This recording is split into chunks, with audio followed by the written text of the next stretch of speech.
we spoke on certain things that makes a man. That species of God's creation called man is essentially a spirit being. One is a spirit, but he lives in a body and he possesses a soul. That is what makes him man. If he loses his body and only has a soul and a spirit, he ceases to be man. He becomes a ghost. If he loses his spirit and only has a soul and a body, he ceases to be man. He becomes an animal. Because the animals you look at, those of you that do biology, zoology, and certain biological sciences, genetics, and the rest of it, you discover that there's not too much difference between the chemistry, the physiology, the morphology of an animal and a human being. In fact, many of the human beings, when we are doing spacemen, many of the creatures we use for those tests are animals. And we say if it worked in this animal, it will work in a human being. So many of the drugs you take, they were tested in animals. And if it worked in those animals, they know it can work in a human being. So you discover that there's not so much. When you talk about physics, you give birth, animals give birth. So waiting, you pass them. And that's it. You eat, animal eat. You sleep, they sleep. In fact, some of them can fly. You cannot fly.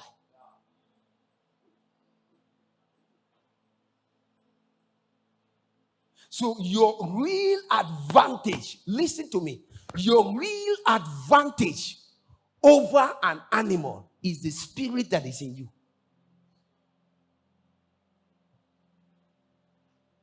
So man essentially is a spirit that lives in a body and he possesses a soul.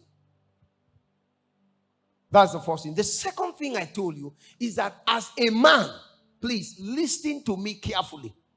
As a man, God created you to live in two worlds at the same time.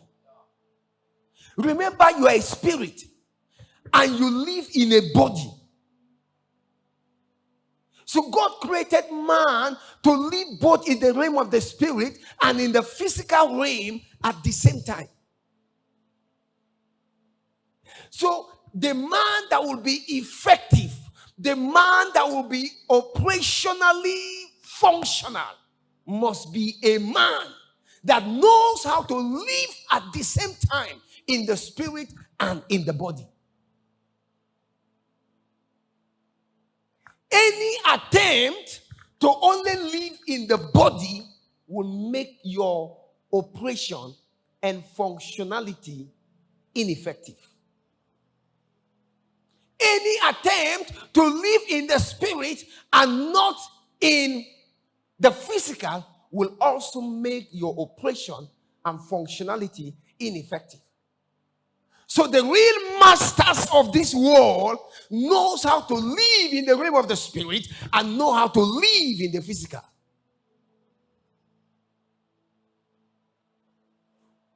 And the link of the spirit and the physical is the soul. Everyone that commands this universe knows what I've shared with you. You know, in the last service, I told you something. I said the things that makes the mighty men we know great among us are those little things that we take for granted, but they take it serious.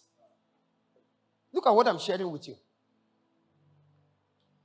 Every man you know that is commanding this world in one way or the other, whether in politics, in science, in any area, whether in Christianity, in religion, whatever you call it, sir, these men know how to live in the spirit and how to live in the physical.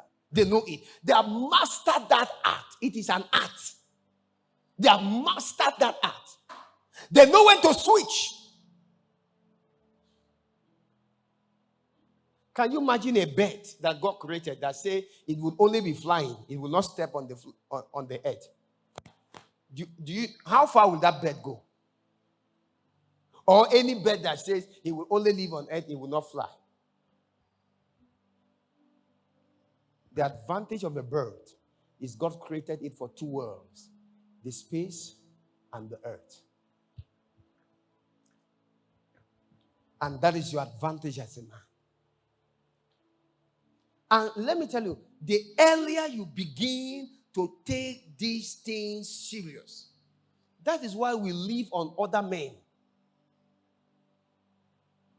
And those we tend to live on are people that have understood this thing I'm sharing with you. They have understood how to handle their spirit. They have understood how to handle their physical. You know, many of us in the church, that is the problem we have. So at times, an average Christian thinks that if he prays, it has finished. When you pray, you have dealt with the part of the spirit. There's still the part of the physical. That even God that is a spirit, in the creation of man, created him in the spirit and in the physical. Genesis chapter 1 verse 27 and 28, man was created in the spirit. Genesis chapter 2 verse 7, man was created in the physical. God knew what it means to come down to the earth and form man from the dust of the earth to produce that species. And that is what you must learn. That after your spiritual participation, after your spiritual fellowship, after 10-hour prayers, 12 hours prayers, you must know how to still come into the physical and use those things you have gotten there. And you know, as I'm sharing this with you, it looks great, but it's no small business. It's no small responsibility for you to know how to live in the two worlds. That's why you see many people, they are very powerful when they enter this hall. Immediately they leave this hall, they are begging for 30 naira. Those are people that have known how to stay with God, but they don't know how to stay with men. You can spend 30 hours with God, but you can't spend 2 hours with another human being without causing problem.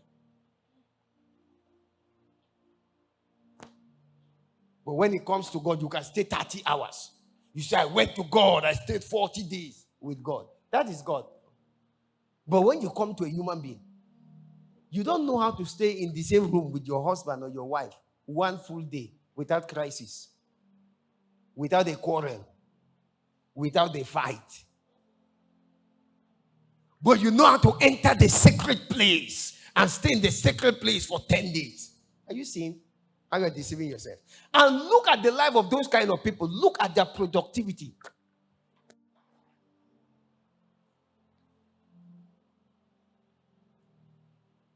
You can speak in tongues 30 hours. Okay, let me not go 30 hours. You can speak in tongues 3 hours. You can't carry a book, sit down and read for 30 minutes. You can't. You can't carry a book, sit down, read that book, reduce it to a concept for 30 minutes. You can't. And you think that, that is not for me. Oga, if you are a man, it is for you. If you are that species of God's creation called man, it is for you. So in the last service, we try to deduce certain concepts that will be able to communicate what God actually intends for this man to be.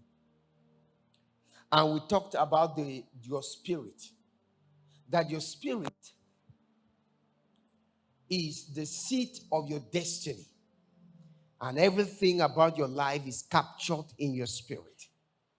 Every single detail of your life is captured in your spirit. And we read that amazing scripture that said, what man knows the things of a man except the spirit of man which is in him? Even so the things of God knoweth no man but the Spirit of God.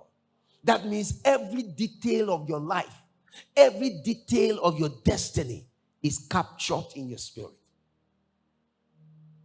That means you will never be able to fully fulfill your life and destiny on earth without having an effective spiritual relationship, or having an effective spiritual participation. You will never. Because every single detail of your life is captured in your spirit. He said, "Eye hath not seen, ear hath not heard, neither has it come to the heart of man, the things that God has prepared for those that love him." You can't read your destiny in a book and discover your destiny. You can't read the details of your life in a book and discover them. These are things that you personally will discover by fellowship with the Spirit of God. These are things that how will you that is studying civil engineering now end up owning a bank? Your training doesn't equip you for that. But if you know how to stay with God, I studied something else in the university from what I'm doing here.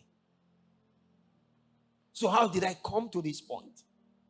How does a person like Pastor Dr. Paul Enenche move from medicine and surgery to becoming a microphone holder on the pulpit? How does those migrations happen in life?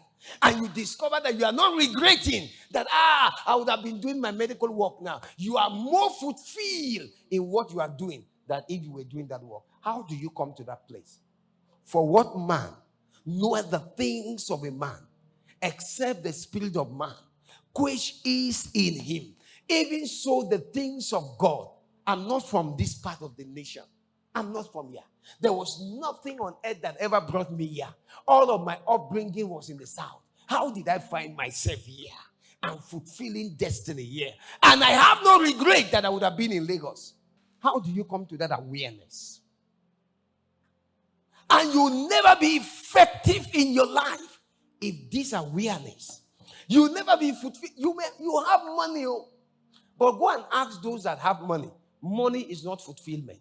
You be married, though. Go and ask those that are married. Marriage doesn't bring fulfillment. You give birth to children, though. Go and ask those that have children. Having birth to children doesn't bring fulfillment. The only thing that brings fulfillment is being in that divine alignment. Being in that divine alignment with the one who made you. Who knew why he made you? Out of how many billion people? He still said, "Zenos, you go. Go and join them." Oh God, for what? Of what use? These are the questions I was asking the Lord when he was asking us to come and start a church. I said, for what now? Kumo is there, Deeper Life. Living Faith is there. Christ Embassy is there. UMCN is there. All manner are there. Why coming to start this again? But then the one who sent you, no. So he may have sent you, go and start another bank. You are saying, for what now? He would have said, go and start another pharmacy. Go and do another thing. He knows why. I have always said this to you in this house. You end up working for people and being at the mercy of people until you discover God's will for your life. It is when a man discovers God's will for his life that he stops working for men and begin to work for his destiny. That was why, sir, I didn't just come up and start this. I served in a ministry. If you were here during our Thanksgiving, you saw the people that came. I served there. Go and ask any of them. I'm the one that gave. Even when I was serving under them, I was the one that gave. They told, can we put you on salary? What salary can pay for my life? What salary can pay for my discipline I left? What salary can pay for my family I left behind?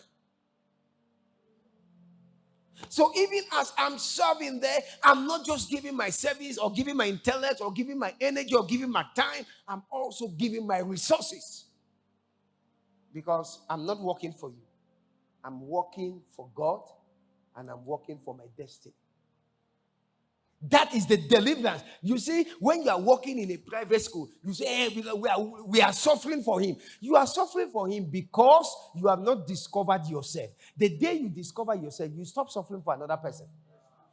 And you see, when you see yourself that you are suffering for somebody, you will suffer.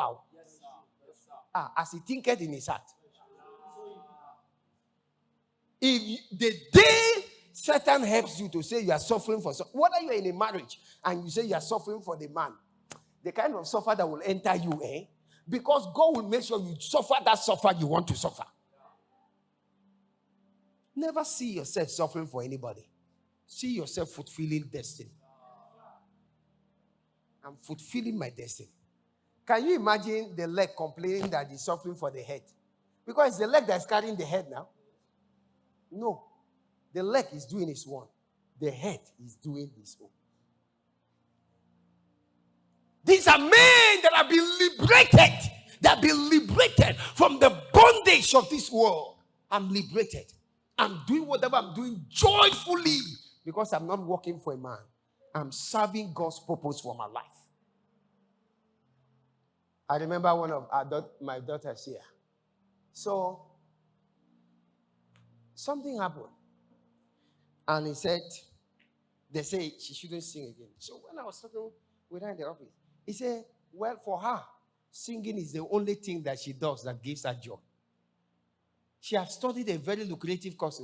He came and told me, he said, Kai, this course, you don't know how to do with it though. Because she knows she will end up having problem with anybody that employ her, except she's serving in the house of God. That is her life. You are clear. Brother, no be money they give man fulfillment. If it's money, look at all these men that have money. Why are they still looking for more? They are not even secured with what they have. Money is important, because I've been telling you money is important. But let me tell you, for fulfillment in life, if you have not discovered that thing, if you have not discovered that thing that God created you for, that's why you can see people like Falana going to the court to defend people for nothing. You ask yourself, how do they survive? When a man starts laboring for destiny, God supplies everything that man needs. Because now you are laboring. When I was working where they should be paying me salary, I was not collecting salary. And I was having enough money to support the work to go. Where was I getting the money? I was serving my destiny. I was serving the purpose of God for my life. I was serving the God of heaven. So my supply was not limited to where I was serving. Are you seeing why the last time they paid you that 20,000, that's the only money that entered your hand? You are serving the school.